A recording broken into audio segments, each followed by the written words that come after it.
नमस्कार प्यारे साथियों, नानक क्लासेस के यूट्यूब चैनल पे आपका स्वागत है। रोज 9 बजे आपको राजस्थान सामान्य अध्ययन की जो क्लास दी जाती है और हमारा टॉपिक चल रहा है राजस्थान का इतिहास। और राजस्थान के इतिहास में हम पढ़ेंगे सुंदर सा टॉपिक मारवाड़ और बीकानेर के राठौड़।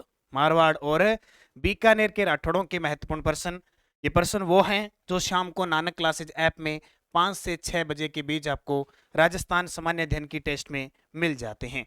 वहाँ 6 बजे आप टेस्ट देते हो और 9 बजे आपको व्याख्या मिल जाती है, ताकि आपके दिमाग में, आपके मन में जो भी बातें चल रही है कि हमने ये गलत क्यों किया, कैसे हुआ, हमने जो प्रश्न छोड़ा उसका सही। तो स्टार्ट करें आज की क्लास। एक बार सेशन को लाइक शेयर कर दो। करंट राजस्थान जीके का सुपड़ा साहब क्लास ये 9 बजे चलती है। राजस्थान सामान्य अध्ययन की हम पढ़ेंगे मारवाड़ और बीकानेर के राठौड़। पहला प्रश्न, उससे पहले मैं आपको एक चीज बताता हूँ कि मारवाड़ में आए राठौड़ कौन आए। मारवाड़ में आए राठौड़, और राठौड़ आने वाले, ये वंश आने वाला राजस्थान के राजवंशों में अंतिम था। प्रतिहार पहले आ गए थे, चौहान पहले, गोहिल वंश लास्ट, ये राठौड़ आया था। इस मारवाड़ का एक भाग आता है बीकानेर। बीकानेर में राव बीका ने राठौड़ वंश बसाया था, और यहाँ पे राव सिंहा ने, यहाँ राव सिंहा ने बसाया और यहाँ राव बीका ने बसाया। ये दो बन गए बीकानेर के राठौड़। इसके अलावा किशनगढ़ के राठौड़ भी थे। तो अब हम स्टार्ट करते हैं मुख्य मुख्य बातें, क्योंकि सीरीज हमारी चल रही है तो इस सीरीज के हिसाब से हमें परिवर्तन करना जरूरी है। हर बार नई सीरीज में नए प्रश्न चाहे थोड़े होंगे लेकिन इंपॉर्टेंट होंगे। पहला प्रश्न, किस राठौड़ शासक ने प्रतिहारों को परास्त कर मंडोर पर अधिकार कर लिया। किस राठौड़ शासक ने प्रतिहारों को परास्त करके मंडोर पर अधिकार कर लिया। राव दुहड़। कौन सा शासक था? राव दुहड़। ये वही राव दुहड़ शासक था जिसने नगाना गांव बाड़मेर में, नगाना बाड़मेर में नागणेची माता के मंदिर का निर्माण करवाया। बाड़मेर में नागणेची माता के मंदिर का निर्माण करवाया था ना। इसलिए नागणेची माता क्या होगी? राठौड़ों की कुल देवी होगी। मारवाड़ के राठौड़ों की कुल देवी कौन होगी? नागणेची माता। तो ध्यान रखियो, नागणेची माता, राव दुहड़। और राव दुहड़ के भाई का नाम जानते होंगे आप, ये तो कह जानो पर पढ़ लो। राव दुहड़ के भाई का नाम था धांधल जी। क्या नाम था? धांधल जी। धांधल जी किसके पिता थे? लोक देवता पाबू जी के पिता थे। लोक देवता पाबू जी के पिता कौन थे? धांधल जी। वो किसके भाई थे? दुहड़। ये छाड़ार, चुंडार, ये अस्थाना, ये सारे मारवाड़ के शासक आए थे। दूसरा प्रश्न देखो, ये देखो मंडोर है ना, मंडोर, मंडोर को ये भी ध्यान रखना। ये शासक आया था ना राव चूड़ा। राव चूड़ा की पत्नी थी किशोरी देवी। जब राव चूड़ा किशोरी देवी शादी करी तो राव चूड़ा ने किशोरी देवी शादी करने पर दहेज मिलो, दहेज में मिलो मंडोर। यहाँ थाना स्कूटर मोटरसाइकिल मिलेगा ना नौकरी लागे बाद, ठीक है भी। यहाँ राव चूड़ा ने किशोरी देवी शादी करी जब दहेज में मिलियो मंडोर, ध्यान रखियो। दूसरा प्रश्न देखो, अकबर की अधीनता सर्वप्रथम मारवाड़ के किस शासक ने स्वीकार की थी? अब अकबर 1556 में गद्दी पर बैठा, 1605 में इसकी मृत्यु होगी। तो शासक आया था मोटा राजा उदय सिंह। ये मोटा राजा उदय सिंह गद्दी पर बैठा 1583 में और लुढ़क गया 1595 में। ये उदय सिंह वही है जिसने अकबर की सर्वप्रथम अधीनता स्वीकार कर थी। क्यों की थी? क्योंकि भाई किसका था? चंद्रसेन का।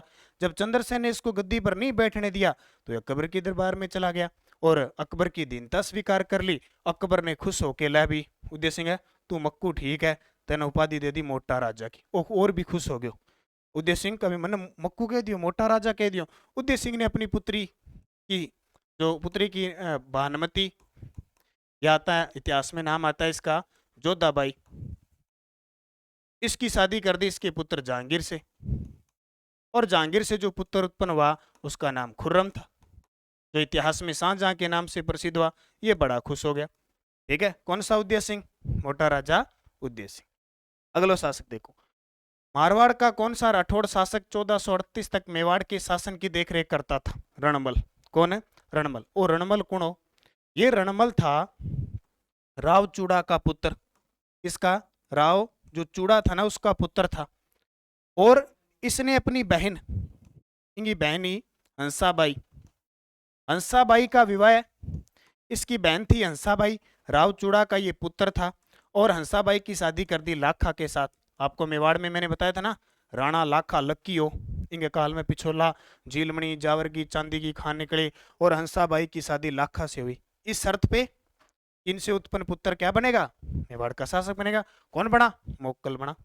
अब ये रणमल क्या है कि जब रणमल को राव चूड़ा का एक पुत्र और था कान्हा, जब चूड़ा ने कान्हा को गद्दी पर बिठा दिया तो रणमल जी हंसाबाई के साथ है मेवाड़ चले गए। पहले तो लाखा के समय रहे, फिर मोक्कल के समय रहे।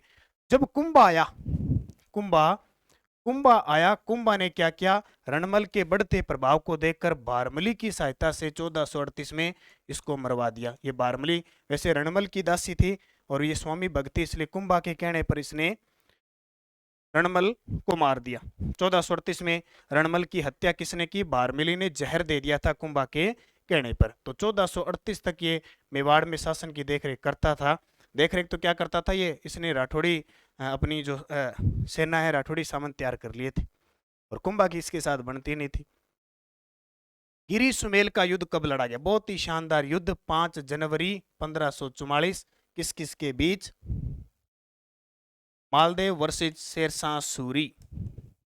मालदेव और शेरशाह सूरी के बीच युद्ध हुआ।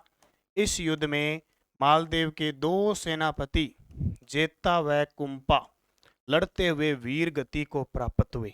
कहते हैं कि मालदेव जेता और कुंपा पर विश्वास नहीं करता है और अपनी सेना लेके भाग जाता है। लास्ट में जब जेता और कुंपा को लगता है कि हमारे ऊपर कलंक लग गया, उस कलंक को धोने के लिए शेरशाह सूरी के साथ युद्ध लड़ते हैं और शेरशाह सूरी कहते हैं बड़ी मुश्किल से जीता, इसलिए इसने लास्ट में कहा कि मैं मुट्ठी भर बाजरे के लिए हिंदुस्तान की बादशाहता खो देता। शेरशाह सूरी ने इस गिरी सुमेल का युद्ध हुआ था, इसको जेतारण का युद्ध भी कहते हैं। कौन सा? जेतारण का युद्ध भी कहते हैं कि मैं मुट्ठी भर बाजरे के लिए हिंदुस्तान की बादशाहता खो देता। और जब ये युद्ध जीत गया तो शेरशाह सूरी ने, इसका सेनापति था खवास खां, खवास खां, उसको जोधपुर दुर्ग सौंप दिया था। ठीक है, तो उत्तर आ जाएगा 5 जनवरी 1544 को यह युद्ध हुआ था।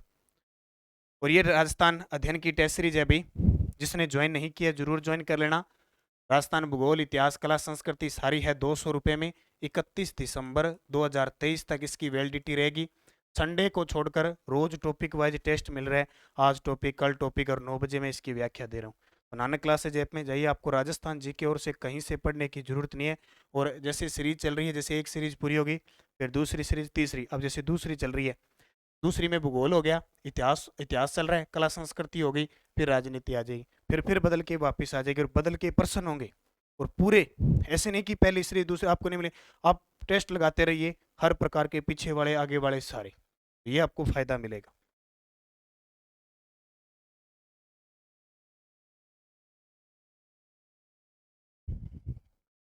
ये ज्वाइन जरूर कर लेना नानक क्लासेज ऐप में जाके। राव चंद्रसेन का जन्म किस वर्ष हुआ? तो राव चंद्रसेन का जन्म 1541 में हुआ था। एक बीकानेर के शासक थे राय सिंह, इनका जन्म भी 1541 में हुआ था। महाराणा प्रताप का जन्म 1540 में हुआ था। अकबर का जन्म 1542 को हुआ था। 3 याद रखना। मान सिंह का जन्म 1550 को हुआ था। ये पास पास वाले। मान सिंह का जन्म 1550, अकबर का 1542, महाराणा प्रताप का 1540, राय सिंह का 1541 और चंद्रसेन का जन्म 1543 में हुआ था। 1543 में क्या हुआ था? 1543 में हुआ था उदय सिंह ने शेरशाह सूरी की अधीनता स्वीकार की थी। 1544 में अभी ताजा ये बता के आए गिरी सुमेल का युद्ध हुआ था और 1545 में शेरशाह सूरी की मृत्यु हुई थी। की मृत्यु, एक दिन एक टॉपिक लेके आएंगे पूरा, उस पर चर्चा करेंगे सन ईसन पे।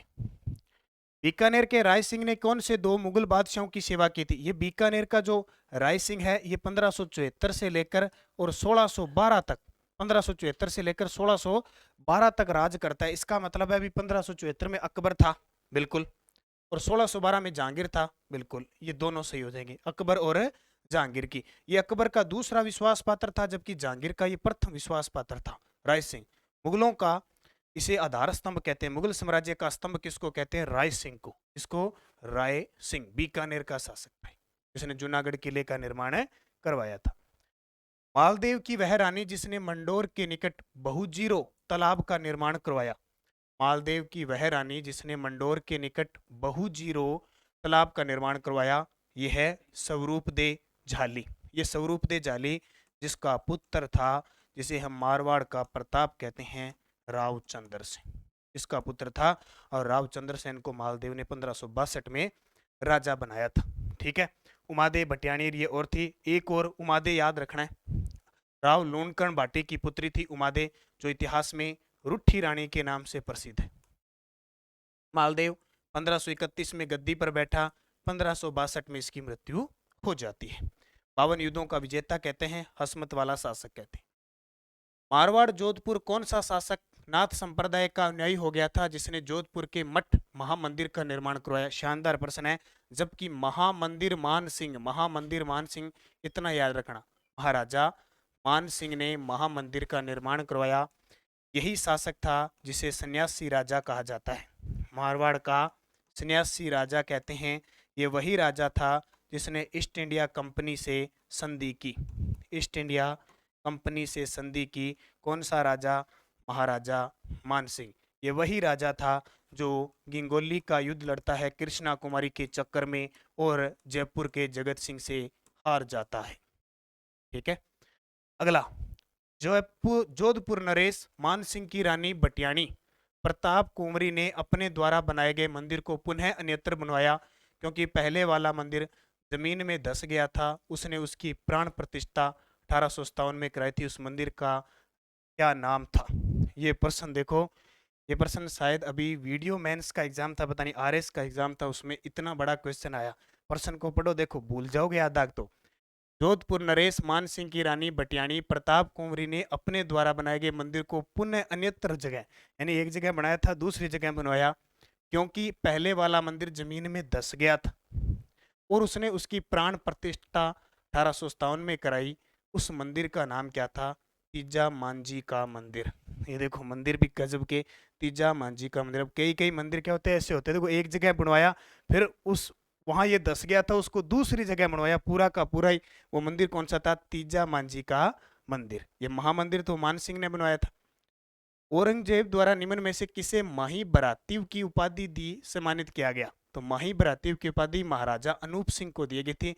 अनूप सिंह बीकानेर का शासक था। जब अनूप सिंह की बात करें ना, तो अनूप सिंह के काल में एक कला बड़ी प्रसिद्ध थी, वो थी उस्ता कला।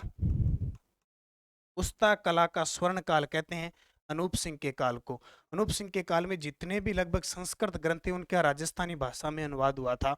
और अकबर औरंगजेब ने माही बरातीव की उपाधि दी थी। अगला, कौन से शासक ने राजस्थान में गलीचा बनाने में पहल की थी? कौन से शासक ने राजस्थान में गलीचा बनाने की पहल की थी? राय सिंह ने। बीकानेर का शासक था राय सिंह, गलीचा ठीक है बनाने की पहल की थी राय सिंह ने। बीकानेर के किस महाराजा के काल में प्रसिद्ध बीकानेरी भुजिया की शुरुआत हुई है? पूरे विश्व में, पूरे भारत में बीकानेरी भुजिया प्रसिद्ध है। और ध्यान उसी बीकानेरी भुजिया यानी क्यों बना है? मोठ का बनेड़ा हुआ है, इतना स्वाद लगा जब प्योर हुआ नहीं बे तो बड़ा गजब स्वाद लगा है। कई बार यहाँ पर ऊपर बीकानेरी भुजिया लिखा हुआ है, ऊपर बीकानेरी भुजिया लिखा हुआ है, अंदर की ओर ही निकला है तो प्योर एकदम बीकानेरी भुजिया, जिसके ब्रांड एम्बेसडर अमिताभ बच्चन है, वो बीकानेरी भुजिया मोठ का बनेड़ा है। तो वो डूंगर सिंह ने बनवाए थे। डूंगर सिंह के काल में भुजिया निकलता, टिका के भुजिया खानता लोग, ध्यान रखियो। और अब एक और खुशखबरी बता देता हूँ, जो अपना जोधपुर में काजरी संस्थान है ना, उसने भी जोधपुरी भुजिया तैयार कर लिया। अभी क्या याद कर लिया? जोधपुरी भुजिया तैयार कराया। अरे भाई भुजिया बनेड़ा बाजरा, क्यों? बाजरे से बने हुए भुजिए। अब बाजरे का इतना कई बार स्वाद पूरा वैसे बनाने से गजब का नहीं लगता, इसलिए उन्होंने इसमें मोठ मिला दिए, मोठ के मूंग मिला दिए। क्या मिला दिया? मूंग। उन्होंने तो मोठ से बनाए हुए बीकानेरी भुजिया बेच रहे हैं। अब काजरी संस्थान ने एक नया नवाचार किया, जोधपुरी के बाजरे के भुजिए तैयार कर दिए और उसमें स्वाद बढ़ाने के लिए क्या डाल दिए? मूंग। ये करंट में मैंने आपको एक दिन पढ़ाया था, याद रखियो। सूरत सिंह ऐसा शासक था जिसने ईस्ट इंडिया कंपनी से संधि की थी, बीकानेर का शासक था। रतन सिंह ने रतन बिहारी मंदिर बनाया और गंगा सिंह जिन्हें आधुनिक राजस्थान का भागीरथ कहते हैं। जोधपुर के किस शासक ने जहांगीर को रण रावत और फौज सिंगार नामक हाथी भेंट दिए थे? देखो नए नए प्रश्न आपको मिलेंगे, ऐसे हर बार सीरीज में नए प्रश्न लेके आऊंगा। जोधपुर के किस शासक ने जहांगीर को रण रावत और फौज सिंगार नामक हाथी भेंट किए? सूर सिंह। ये सूर सिंह वही है जिसको अकबर ने सवाई की उपाधि दी थी। अकबर ने उपाधि कौन सी दी? सवाई की। ये गज सिंह वही है जिसको जहांगीर ने दल थंबन की उपाधि दी थी। दल दल थंबन की उपाधि दी थी जहांगीर ने। और ये जसवंत सिंह वही शासक है जिसको शाहजहां ने महाराजा की उपाधि दी थी। शाहजहां ने महाराजा की, देखो उपाधि उपाधि है मारवाड़ के अंदर तो खतरनाक हूं खतरनाक। और उदय सिंह ने अकबर मोटा राजा की उपाधि दी। मोटा राजा की उपाधि अकबर ने। ये कुछ खास है जो पेपर में आती है आपके लिए। राव चंद्रसेन से किसने कहलवाया कि वह 1 लाख फदिये, फदिये उस समय मुद्रा चलती थी मारवाड़ क्षेत्र में, पोकरण दुर्ग मुझे दे दो, जब जोधपुर तुम्हारे अधिकार में आए तो 1 लाख फदिये देकर पोकरण वापस लेना। ये हर राय भाटी था जैसलमेर का। जैसलमेर का हर राय भाटी था। होता क्या है आपको पता होगा, 1564 में जब हुसैन कुली खां जोधपुर पर आक्रमण करते हैं तो अधिकार हो जाता है अकबर का जोधपुर पर। ठीक है, जोधपुर पर अधिकार हो जाता है ना, तो चंद्रसेन भागता है वहां से, क्योंकि चंद्रसेन को पता है अकबर का मुकाबला नहीं कर सकते, वो स्थान छोड़ देता है। तब यहाँ पे हर राय बाटी है ना, हर राय बाटी ये कहता है मुझे 1 लाख फदी दे दो, आप मुद्रे दे दो और मैं आपको पोकरण दुर्ग दे दूंगा। जिस दिन आपके हाथ में जोधपुर आ जाए, जिसके हाथ में जोधपुर आ जाए उस दिन मेरा पोकरण दे देना और 1 लाख फदी देकर वापस ले लेना। गजब की बात है। देख, मारवाड़ के प्रसिद्ध गुड़ला उत्सव, गुड़ला नृत्य की शुरुआत जोधपुर के किस शासक के काल में हुई थी? जोधपुर के किस शासक के काल में हुई थी? राव सातल। होता क्या कि राव सातल मारवाड़ का शासक होता है, उस समय अजमेर का होता है सूबेदार मल्लू खां, और उसका सेनापति होते हैं गुड़ले खां। वो मारवाड़ की कुछ महिलाओं को बंदी बना के ले जाते हैं। तो राव सातल देव जाता है और एक युद्ध लड़ता है, कोसाणा का युद्ध। कोसाणा का युद्ध, कोसाणा का युद्ध होता है 1492 में। इस युद्ध में राव सातल देव उस गुड़ले खां से क्या करता है, उन महिलाओं को छुड़वा के ले जाता है और गुड़ले खां की गर्दन काट के ले आता है। तो वो महिलाएं क्या करती है, उस दिन टाइम होता है चैत्र कृष्ण अष्टमी। चैत्र कृष्ण अष्टमी के दिन वो महिलाएं बड़ी खुश होती है, उस गुड़ले खां की गर्दन को लेकर नृत्य करती है, गीत गाती है। ठीक है, वहीं से ये स्टार्ट हो गया मारवाड़ में, गुड़ला उत्सव भी मनाया जाता है, गुड़ला नृत्य भी बनाया जाता है और गुड़ला गीत भी गाए जाते हैं। चैत्र कृष्ण अष्टमी को बनाया जाता है कोसाणा के युद्ध में राव सातल के समय। मारवाड़ के आरंभिक शासकों का सही क्रम, मारवाड़ के आरंभिक शासकों का सही क्रम देखो, सबसे पहले आता है राव सिहा। अब ये प्रश्न कई बार आने लगा, आगे भी आ सकता है। सिहा के बाद अस्ताना, अस्ताना के बाद दुहड़, और ये देखो छोटे छोटे शासक छाड़ा चूड़ा, ऐसे शासक आते हैं। हालांकि इतिहास में इनका वर्णन नहीं है लेकिन पेपर में आ जाते हैं। तो राव सिहा, अस्ताना, दुहड़, छाड़ा, चूड़ा, ये चूड़ा तो हमने पढ़ा है। चूड़ा के बाद कान्हा, कान्हा के बाद रणमल, रणमल के बाद जोधा, ये तो पढ़े पढ़े, तो इनको याद रखना। जोधा के बाद सुजा, सुजा के बाद फिर गंगा, मालदेव, चंद्रसेन, ऐसे आते हैं। तो ये सिहा, अस्ताना, दुहड़, छाड़ा, चूड़ा, ये नए नए प्रश्न मिलेंगे आपको, देखना। वीर दुर्गादास ने राठौड़ वंश के शिशु राजकुमार अजीत सिंह के सिरोही में किसके पास रखा था? पुष्करना ब्राह्मण जयदेव के पास। जब 1678 में जसवंत सिंह प्रथम की मृत्यु हो जाती है, 1679 में अजीत सिंह का जन्म होता है, औरंगजेब के चंगुल में इसको फंसा लिया जाता है। तब वीर दुर्गादास राठौड़ और गोराधाय मिलकर इसको औरंगजेब के चंगुल से अजीत सिंह को बचाते हैं और सिरोही के पुष्करना ब्राह्मण जयदेव के पास सुरक्षित छोड़ते हैं। ये ध्यान रखना। रोम नोट का संबंध बीकानेर के किस महाराजा से है? रोम, इटली की राजधानी रोम है, वो नोट बस ये याद रखना, रोम नोट का संबंध है गंगा सिंह से। ठीक है, और इसमें राजनीतिक व्यवस्था के बारे में कुछ लिखा हुआ था। मारवाड़ के शासक जसवंत सिंह राठौड़ को किस मुगल राजा ने महाराजा की उपाधि दी? अभी बताया मैंने, शाहजहां ने, क्योंकि शाहजहां का जब उत्तराधिकारी संघर्ष हुआ था दारा और औरंगजेब के बीच, तो जसवंत सिंह ने दारा का साथ दिया था। हालांकि दारा हार गया था लेकिन फिर भी साथ दिया था। जसवंत सिंह के वेद पुत्र अजीत सिंह को मारवाड़ का शासन बनाने के लिए मुगलों से 30 वर्षीय युद्ध लड़ने वाला राजपूत कौन था? दुर्गादास राठौड़। राठौड़ों का यूलिसिस, राठौड़ों का अणबिंदिया मोती कहते हैं दुर्गादास राठौड़ को। इसने औरंगजेब के चंगुल से अजीत सिंह को गोरादाय की सहायता से बचाया था, लेकिन फिर भी अजीत सिंह ऐसा निकला, वो मारवाड़ी सामंतों के बहकावे में आने के कारण इसको दरबार से निकाल देता है, इस दुर्गादास राठौड़ को। इसलिए हीराचंद ओझा इसको कान का कच्चा कहते हैं अजीत सिंह। ठीक है, तो इससे हमें जानकारी, हमें क्या मिलता है, शिक्षा ये मिलती है कि स्वामी भगत थे दुर्गादास राठौड़ गोराधाय। तो ये थी आज की क्लास 20% थे इंपॉर्टेंट पर्सन, थोड़े पर्सन आपके लिए इंपॉर्टेंट होते हैं। जितने कम पर्सन होंगे उतने तरीके से आप अच्छे तरीके से टेस्ट दे पाओगे, यहाँ पढ़ पाओगे। अब देखो टेस्ट सीरीज चल रही है, रीट तृतीय क्षण भर्ती मेंस एग्जाम की टेस्ट सीरीज चल रही है। और डॉक्टर बी डी कल्ला ने, हमारे शिक्षा मंत्री ने कह दिया कि हम कोशिश करेंगे हर साल रीट करवाने की, पात्रता जरूर कराएंगे। तो ये हमने एक आपके लिए बहुत शानदार शुरू कर दी, रीट लेवल फर्स्ट के लिए रिकॉर्डेड ऑनलाइन कोर्स है हमारे लिए।